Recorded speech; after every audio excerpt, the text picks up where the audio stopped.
Yeah, go ahead. Our relationship between money and happiness. Can it really be that simple?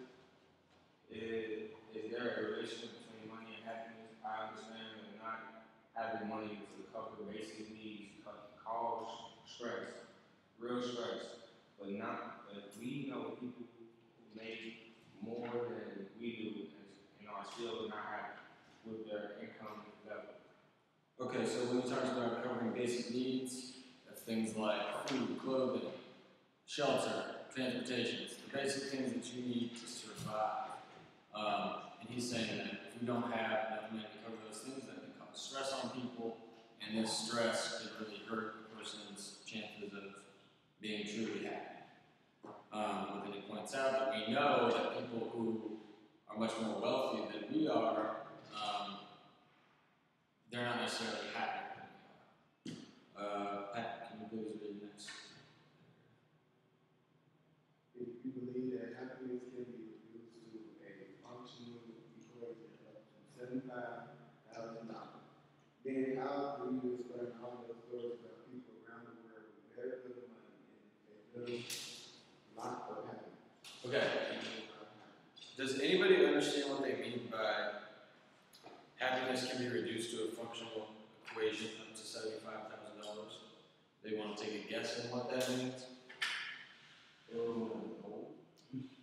Okay, so what they mean is this graph, right? On this axis, the x-axis, we have the y-axis, we have happiness. So how happy you are. This being not so happy, a little happier, pretty happy, really happy, extremely happy. You know, goes from low happiness to high happiness. Then along the x-axis, we have people's incomes. $25,000 a year, not that much. $50,000 a year. And $75,000, that's a pretty good living. $100,000, that's really good, right? So increasing income, increasing wealth, and happiness. What they mean by functional, a functional equation is as your income increases, your happiness levels increases. So if you were to graph income levels versus happiness, it would look like this. It would go up and up and up and up and up and up and up. The more money you get, the happier you are. Until you get to about $50,000 a year. You make about $50,000 a year. Those basic needs, your food, shelter, clothing, transportation, those basic costs that you need to provide for your family, those are covered. Now, between $50,000 and $75,000, some people say that this trend still happens, but that it kind of slows a little bit, so the relationship isn't as strong. See how this is steeper than this? It increases more up to $50,000, it kind of slows down at $75,000. But then, after you make $75,000 a year, your happiness levels just kind of flatten in relation to the amount of money. So that means if you make $75,000 a year, or if you make $1 million a year, your happiness levels are no longer affected by the amount of money you make. So they're really not related after a certain point. Does that actually make sense? Yeah, makes sense. Oh, any questions about that? Now, why do you think that is? You said, why do you think that if you made $1 million, you wouldn't be as happy? So it's not that you wouldn't be as happy as you would if you made $75,000. It's not saying you would be less happy. It's just saying that the more money you make after this amount of money, it doesn't have an impact on your happiness. Can you picture someone who's extremely wealthy?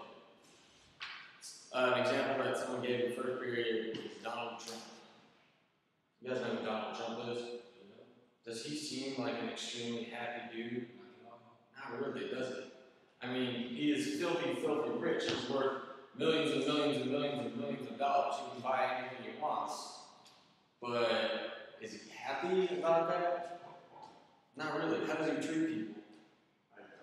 Like he treats people like garbage. He's blunt. He's blunt, he's rude, he's kind of selfish and really into himself and just isn't a nice dude, and I can't imagine that he's very happy with his life. I mean, he might feel like, I've made it, I've well for myself, that doesn't mean that he's happy with himself. And like I talked about yesterday, really, if you're not happy, then what is it all worth? You can't have decent things and be happy with yourself. Anyways, Mr. Thurman, can you read the next paragraph? Starting with I have a friend. I have a friend recently returned from an extended trip to Nepal, who was struck by how little people had and how happy they seemed. The woman really accepted the idea that there is a magic income that maximizes happiness. We have to deal with the reality that there are plenty of people who seem to have very little money and lots of happiness. Okay, so this paragraph is talking about there are people all over the world who don't have much money but seem to be extremely happy. I give the example of this guy who visited Nepal. He sees people who are living in poverty and living in, huts and dirt and don't necessarily have all their basic needs met. Yet they still report high levels of happiness. So in different cultures, money is not related to happiness at all. That's what this is seeming to tell us. Yeah. They probably have it, they don't care about money, they just have about living. Right. They're just happy to be living and breathing. Now, a lot of people think that it's a really American thing to be so concerned with money and material possessions. And that Americans, more so than people around the world, are just much more caught up and much more concerned with the idea that I need to get money in order to get happiness. Especially amongst young people. Young people today really believe, I read something like 80% of young people surveyed, this was a few years ago, but 80% of young people surveyed thought that the most important thing in life was being rich. Whereas you go to Nepal and you ask some of those people, and they would probably tell you things like family. That's the most important thing in life. Friends. Those are the things that are going to make us happy. Those are the things that really matter. Yes, They're not all that we think that. no. Yeah, I don't think it's your fault at all. I'm not blaming you at all. And I completely agree with you. It's just the way we've been conditioned through the media and the news and just the messages we hear every day.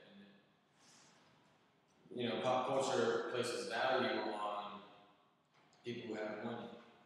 And so that just becomes what we see and what we think is important. I mean, I do it too, to a certain extent. But at the end of the day, we know that much more than just that. Okay, can you flip over? Who hasn't read yet? Everybody's. Okay, can you start reading? What's her name? Dr. Sonia Lubimirski. Dr. Sonia Lubimirski. Lubimirski. Is it a psychiatrist? Psychology professor and artist of the high of happiness, a scientific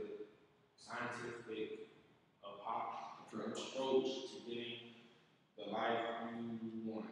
According to your research, life circumstances like health, job, or marriage, surprisingly only account for 10% of our happiness.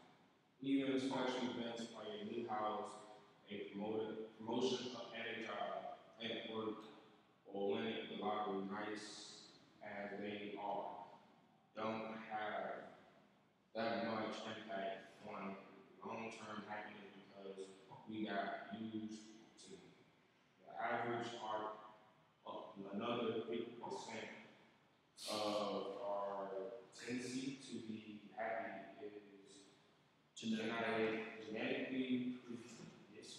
predisposed.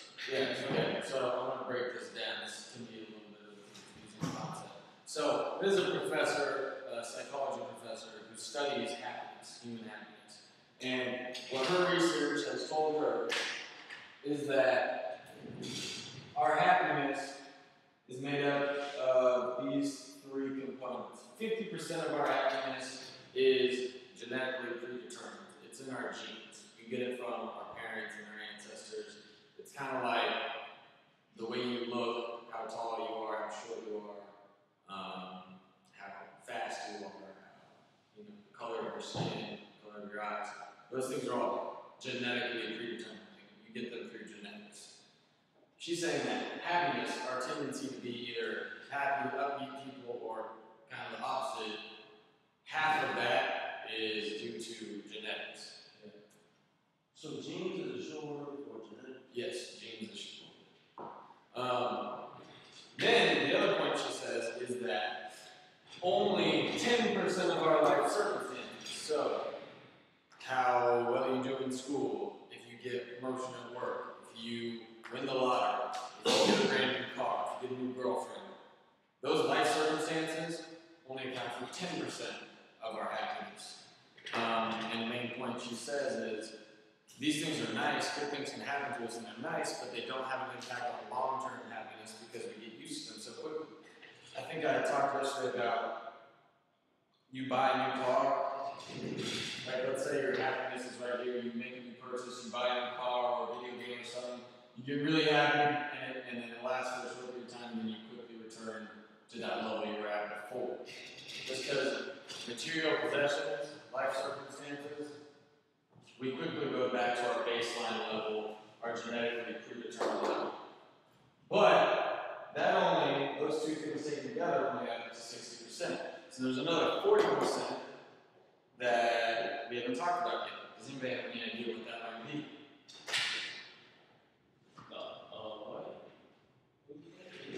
So 50% is genes of our happiness picture. 10% is life circumstances. What do you think the last 40% is? Happiness. Oh.